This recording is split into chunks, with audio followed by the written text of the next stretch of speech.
Good morning દોસ્તો, હું છું આપનો દોસ્ત મહેશ રાઠોડ. ફરીથી સ્વાગત છે મારા નવા વિડીયોમાં. તો મિત્રો, અત્યારે હું છું સુરત અને સવારના 6:30 વાગ્યા છે અને અત્યારે મારે જવાનું છે ભાવનગર, કારણ કે આપણે સુરતનું જે કામ હતું એ પતી ગયું છે. તો ભાવનગર જવા માટે આપણે રોરો ફેરી સર્વિસમાં જવાનું છે, જે હજીરાથી ઘોઘા સુધી આપણે એક શિપમાં સફર કરવાની છે. તો અત્યારે અમારે જવાનું છે હજીરાથી ઘોઘા સુધી આપણે આ એક જહાજ એટલે કે પાણીમાં તરતી એક શિપમાં સફર કરવાની છે. હજીરા પોર્ટ અહીંથી થાય છે 46 કિલોમીટર દૂર ને આપણે ઉપડવાનો ટાઈમ છે 9 વાગ્યે.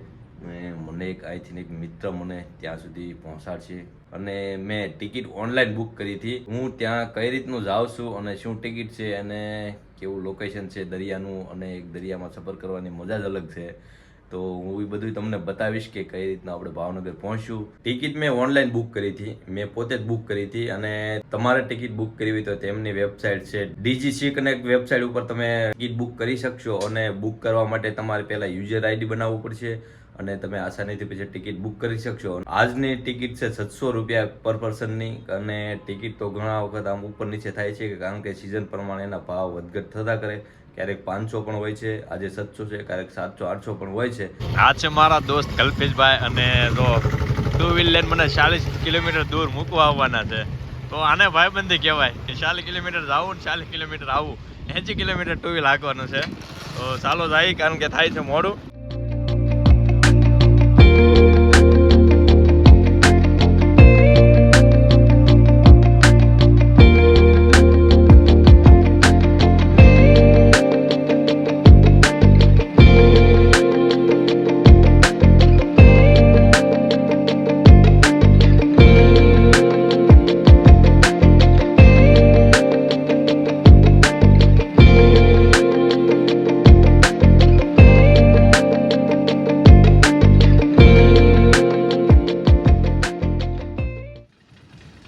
ફાઇનલી હજીરા રોરો ફેરી ટર્મિનલે પહોંચી ગયો છું અને ત્યાં જો એક હાથ પર આ રીતનો બેલ્ટ લગાવે છે. અત્યારે હું હજીરા રોરો ટર્મિનલે પહોંચી ચૂક્યો છું અને આપણે જો આ બસ પડી, બસમાં આપણને શિપમાં લઈ જાય છે અને અહીંથી થોડું દૂર છે, સામે શિપ દેખાય છે. અહીંયા જો અહીંયા ખુદ દરિયો દેખાય છે અને શિપ જો સામે પડી છે. તો થોડી વારમાં બસ અમને ત્યાં લઈ જાય છે શિપમાં. તો થોડો ટાઈમ બાકી છે. અત્યારે જો 4 વ્હીલરની બધી બાઇકો જાય છે. અહીંથી રસ્તો છે, આ બ્રિજ ઉપરથી, અને અહીંથી તમે શિપમાં જઈ શકો છો. અને હાથમાં જો એક આવો બેલ્ટ પહેરાયો છે. અત્યારે હું બસમાં છું અને આપણે પોતાનું કોઈ પણ વાહન લઈને નથી આવતા, તો આપણને શિપ સુધી આ બસ મૂકી જાય છે.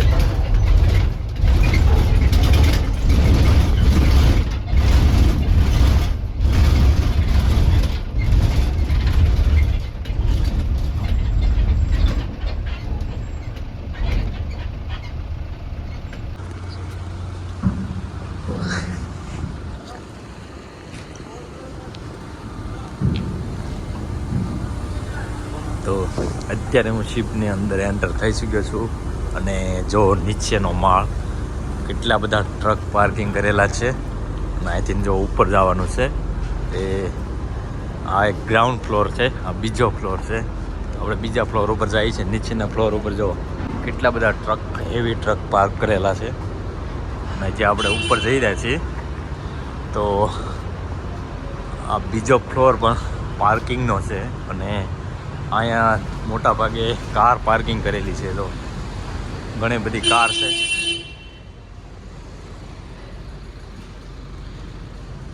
જો કેટલી બધી કાર પાર્કિંગ કરેલી છે.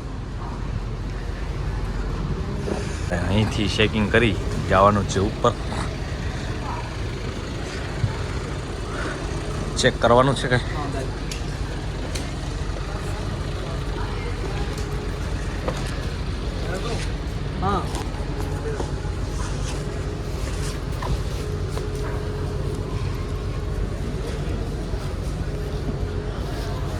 કપડા. કેવડો હેવી ટ્રક છે, પાર્કિંગ થાય છે અત્યારે. અને જો મોટા મોટા ટ્રક અંદર પાર્ક કરેલા છે. આપણે અહીંથી થવાનું છે એન્ટર, અહીંથી ઉપરના માળમાં જવાનું છે. અને ઉપર જો આ રીતનો રસ્તો છે. તો નીચેના 2 ફ્લોર તો પાર્કિંગના જ છે. અને હવે આપણે જવાનું છે ત્રીજા ફ્લોર ઉપર, જે પેસેન્જર માટે છે.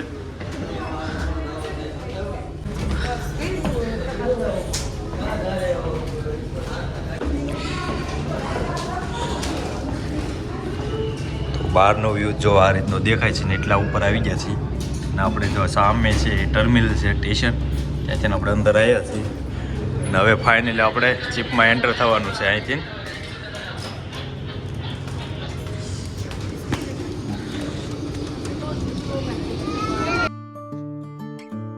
ફાઇનલી શિપની અંદર આવ્યો ચૂક્યો છું અને આવતાની સાથે જો આવો મોટો તો એક હોલ જોવા મળે છે અને અહીં એક નાની અમથી શોપ છે ત્યાં તમે ખરીદી કરી શકો છો. હવે હું મારી સીટ જ્યાં બુકિંગ કરેલી છે ત્યાં જઈશ. અહીં બે પ્રકારના ક્લાસ છે, એક છે એક્ઝિક્યુટિવ ક્લાસ અને એક છે બિઝનેસ ક્લાસ. મારે જવાનું છે એક્ઝિક્યુટિવ ક્લાસમાં અને જોઈએ અંદર કેવું છે. બેસવા માટે સરસ મજાની આરામદાયક સીટો છે અને સામે મોટું એક એલઈડી ટીવી લગાવેલું છે. અહીંથી અંદર એક રેસ્ટોરન્ટ છે.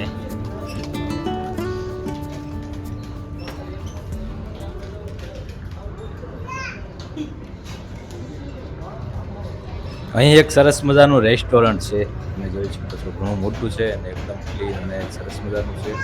પણ અત્યારે આપણે કાંઈ જમવાનો નાસ્તો કરવાનો નથી. પહેલાં આપણે જઈશું આપણે શિપના ઉપરના ભાગમાં જ્યાંથી સરસ મજાનો સુંદર મજાનો સમુદ્ર દેખાય છે.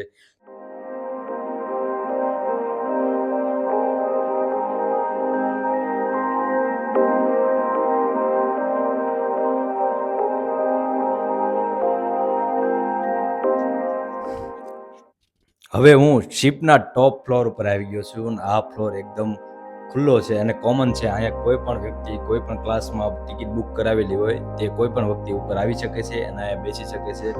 અને અહીંયા જો એટલે બધા મસ્ત મજાની ખુરશીઓ છે, ત્યાં બેસી અને આ દરિયાનો સી વ્યૂનો આનંદ લઈ શકીએ છીએ. અને તમે જોઈ શકો છો અહીંથી ના દરિયાનું સુંદર મજાનું દ્રશ્ય દેખાય છે.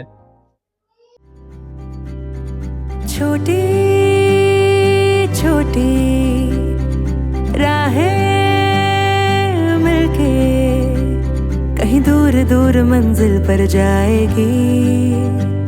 कभी छाँव छाँव कहीं धूप सताएगी. लंबी लंबी दूरी भी यूं ही चलते चलते कम होती जाएगी. कभी छाँव छाँव कहीं धूप सताएगी. सफर अनजाना सा है, रास्ता बेगाना सा है. हर मोड़ मोड़ पे कुछ नया सा है. हर मोड़ मोड़ पे कुछ नया सा है. सफर अनजाना सा है, रास्ता बेगाना सा है. हर मोड़ मोड़ पे कुछ नया सा है. શિપમાં એક નાનું મોટું ગેમ ઝોન પણ છે, ત્યાં તમે ગેમ રમી અને ટાઈમ પસાર કરી શકો અને બાળકો માટે ખાસ બાળકોને મજા આવે એવું છે.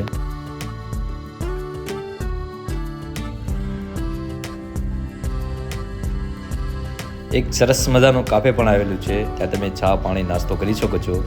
પણ નાસ્તાના મને ભાવ થોડા વધારે લાગ્યા.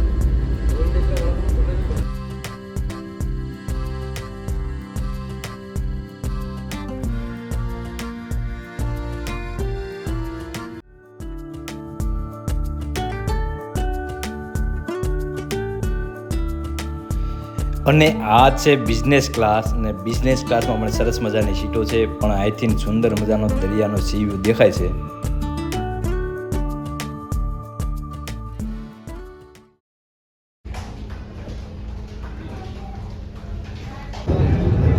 તો અત્યારે ઘોઘા પહોંચી ગયા છે. શિપ જો રેડી છે, બધા ઉતરવા માટે બધા તૈયાર ઊભા છે અને લગભગ 4 કલાકનો ટાઈમ લાગ્યો આપણે હજીરાથી ઘોઘા સુધી પહોંચવામાં. અને બંને વચ્ચેનું અંતર લગભગ 80 થી 90 કિલોમીટરનું હતું.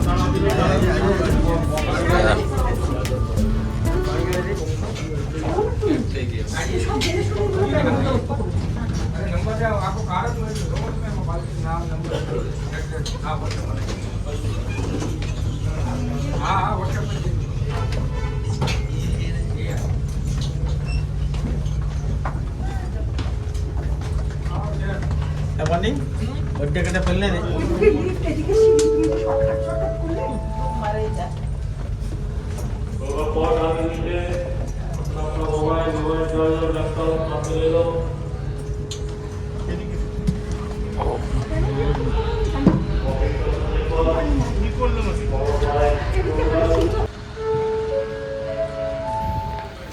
પાર્કિંગ એરિયામાં આવી જઈશું અને બધા જો વાટ જોઈ રહ્યા છે. થોડી વારમાં જો સામેનો ગેટ ખુલશે એટલે બધા શિપમાંથી બહારની તરફ જશે અને તમે જોઈ શકો છો બધી ફોર વ્હીલો પડી છે, મોટા મોટા ટ્રક પણ પડ્યા છે અને આ સામે દેખાય છે ગેટ છે અને ગેટ ધીરે ધીરે ખુલે છે અને આ ગેટમાંથી આપણે શિપની બહાર નીકળવાનું છે. જો અત્યારે ખુલી રહ્યો છે, નીચે જાય છે.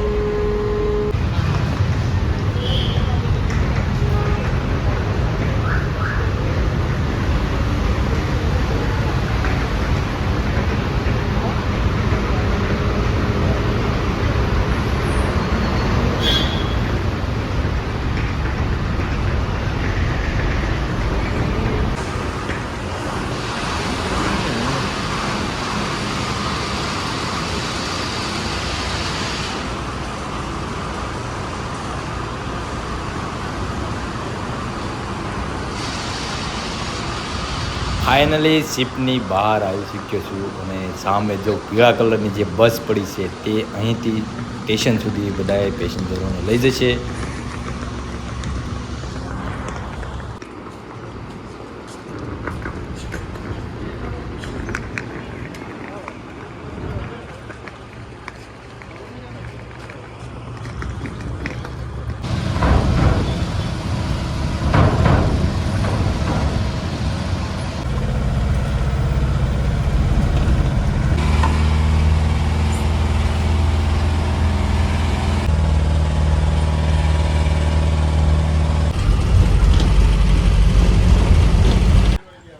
રોરો ફેરી ટર્મિનલની બહાર આવી ચૂક્યો છું અને અહીંથી ભાવનગર જવા માટે વાહન પણ મળી રહે છે.